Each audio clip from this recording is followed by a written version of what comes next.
Hey everybody, I'm gonna get my hair done today, so I'm gonna make this quick. Desperately, clearly, I need this. I'm speaking today about the narcissist and smear campaigns, which you will be the recipient of if you go against the narcissist in any way. That includes breaking away from them. I have experienced this on both ends of the spectrum. I have a narcissistic mother, and I was engaged to a narcissist a long, foggy time ago. But basically, the narcissist is so childish. They always have to win. So if you go against them, you're their opponent, and they need to smear you. They need to snuff you out. They need to ruin your credibility and everything else, to preserve this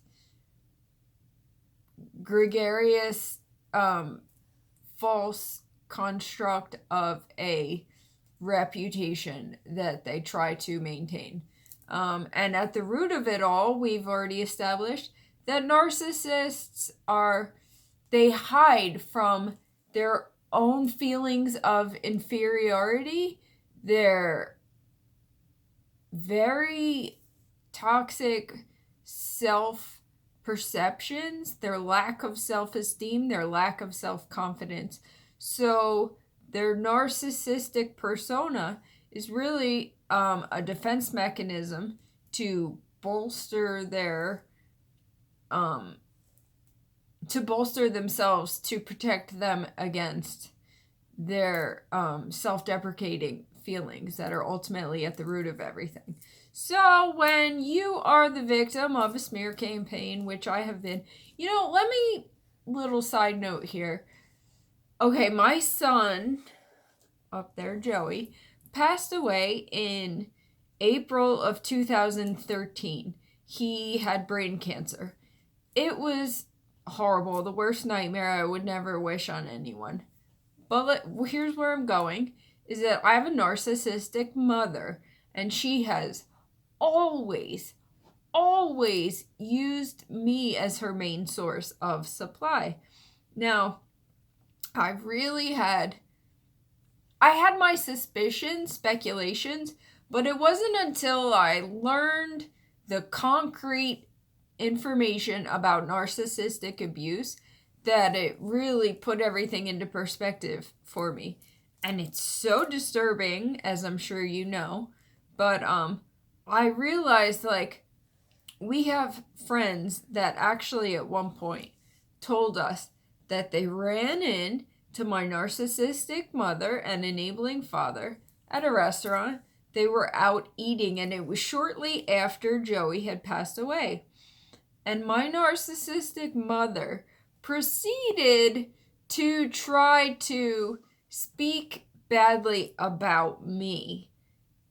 She was kind of alluding to something along the lines of me being angry. If you've watched my videos, you've heard me say this before.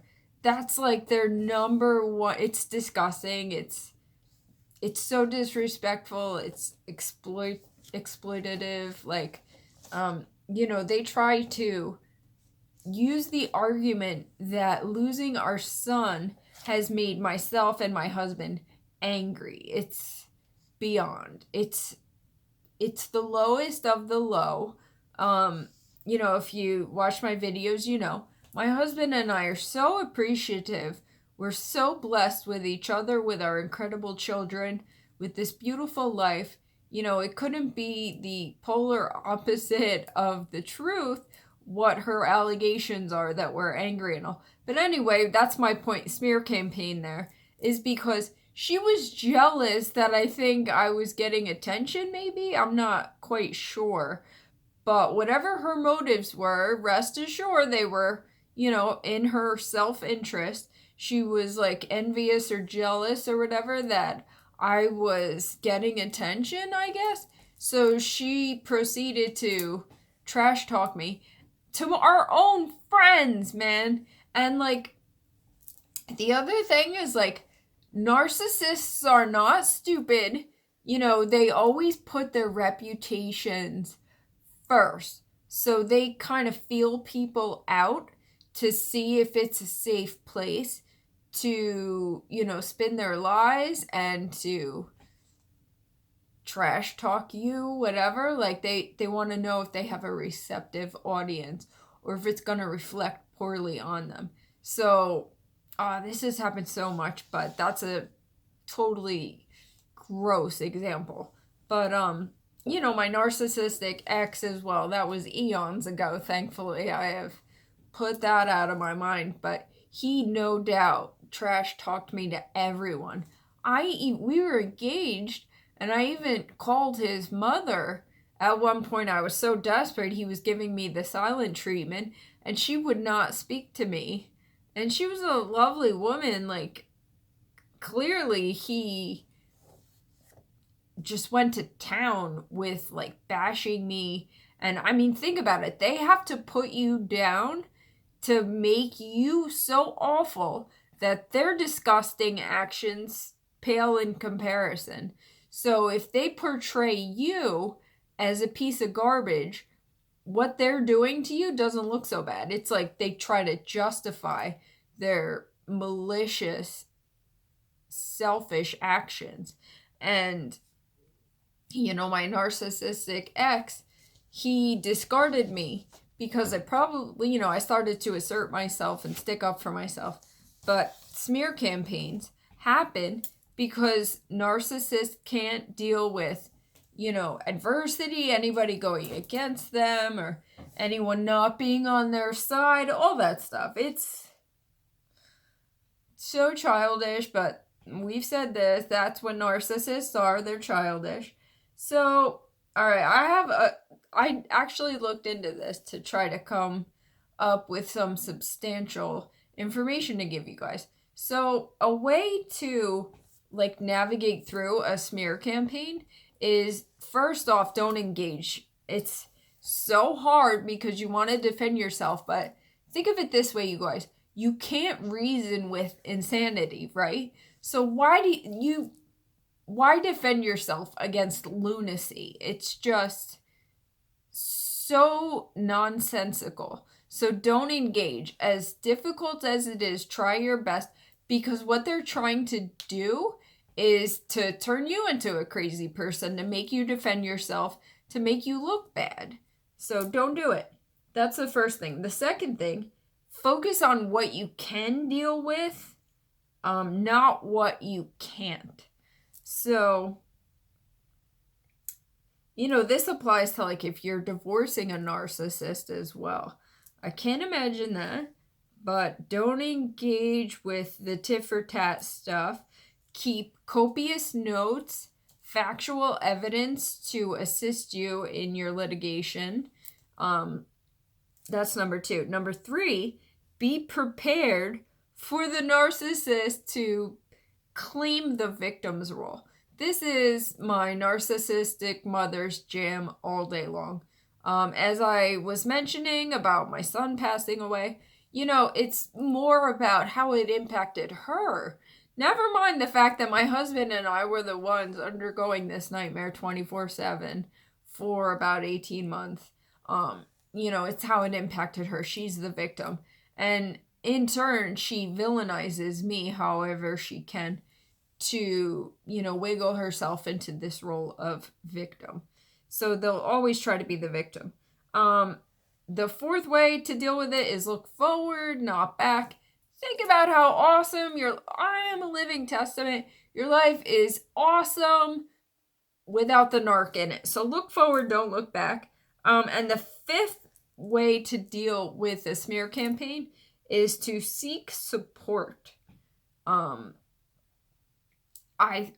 have found that the community of victims out there, I never thought I would say this, but social media is pretty amazing for applications like this. People that have been subject to this type of abuse, we're all finding each other, validating each other, and providing much needed overdue compassion for the situations that we have experienced. So those are 5 ways to deal with a smear campaign. I don't know, you guys, it's everything a narcissist does is hurtful and damaging, so just, bear down and weather the storm and just take confidence in knowing that you're almost rid of these nightmares. Like I said, my narcissistic mother, I feel like she has been smear campaigning me my entire life. And the gross part of it all is that society, unfortunately, at this point, society loves to credit mothers. Society tends to take the mother's side. So if a mother is bashing her daughter, her child, whatever, society tends to give credibility to the mother. It sucks. It's unfortunate. Hopefully that will change at some point. But, that's what has my narcissistic mother has been resting on that my entire life. I'm going to do a post about this on my Instagram soon, but everyone says this, in the 10 Commandments, honor thy father and thy mother. You guys, that is inapplicable when your parent is a narcissist. God would not want anyone to treat anyone else so poorly. So that's inapplicable. Let's get that out of the way right now. I also found 5 reasons why the narcissist implements the smear campaign. It says that they preemptively start it they'll plant false seeds about you in the minds of their audience, They'll make mention of they'll allude to you being a piece of crap. Somehow they'll work it into conversation, but they'll do it in a subtle way because they're just trying to lay the groundwork for their ultimate bashing of you, which is sure to follow. But they try to lay out the groundwork by planting these seeds of, discrediting you. They begin the smear campaign this is number 2, by painting themselves as the devoted, loving, innocent victim. No doubt my ex did this because we were engaged and I was diagnosed with MS back then. He loved to, proclaim himself as the big hero, my big caregiver. At that time, I was totally fine, by the way. But he always loved to do that, portray himself as the victim. My narc mom does this as well. She's been doing it my entire life. Portraying themselves as the victim. This is their favorite thing to do. This is my narc mom's favorite thing to do. Loves being the victim. Loves being the self-proclaimed victim. Third thing is the narc will twist stories and spread lies about you, their target, about your character, making sure to incorporate a grain of truth to, appear more convincing, to make their allegations a little more believable. The fourth thing, this is if you're dating a narc, and this absolutely happened to me. They will line up a replacement partner to use for reputation management. Oh, it's not me. So-and-so's dating me. I'm so great. They were in line, couldn't wait to snag me off the market. This is what my narc ex did. He was so in love with himself, and he was totally cheating on me, and he totally lined somebody up for when he discarded me.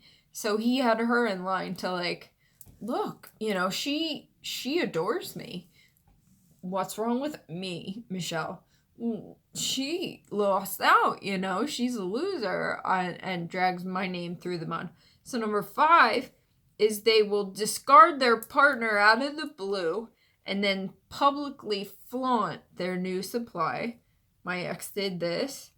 And the new supply becomes like their best like character witness to like bolster the narcissist's, you know, grandiose reputation. And then they use the victim's reaction, like if they get to you and you react, which you probably will because it's human nature. Try not to. But if you do, they'll use your reaction as proof that you're the one to blame for the downfall of their relationship. Like, oh, look at her, she's crazy. Like, I had to get away from that. Like, because you're reacting to the gross injustice that the narc is, you know, imposing on you. Like, he dropped you like a bad habit and just picked somebody else up. Ultimately, I see now in hindsight, he did that because I was, you know, strong enough to stick up for myself and to assert myself. So he had to find another victim to bamboozle and to buy his crap. So, but the smear campaign, you guys, it's so frustrating. But don't forget, we're dealing with narcissists, and like their biggest trait is that they're just so juvenile. They're so immature. They look like full-grown adults, but inside couldn't be farther from it. Another thing I wanted to say, because this is my public therapy. One more thing. My enabling father, one time I was trying to defend myself as usual in this family because I'm the black sheep that always gets bashed. I was defending myself against my wicked sister-in-law who married the flying monkey golden boy brother of mine that I have no contact with.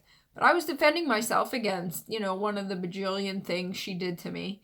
And my enabling father actually said to me, "Stop the smear campaign, Michelle." I was like, what?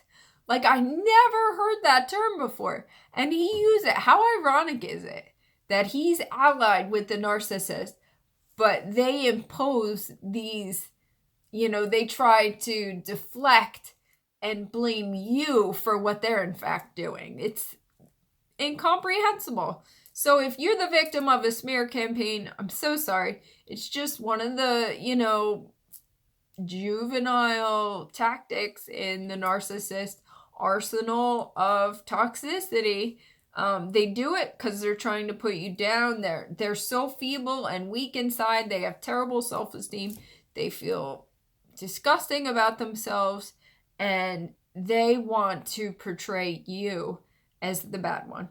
So thanks for watching, you guys. If you're a subscriber, thank you so much. I sincerely appreciate you. If you have not subscribed, it would be awesome if you did. And please leave me a thumbs up if you like this video. That would be super great. I appreciate you all. We're bumped and we're bruised, but more than anything, we're blessed because we're getting out from under this cloud of toxicity imposed by the narcissists. We unfortunately know. So God bless you guys. Thanks.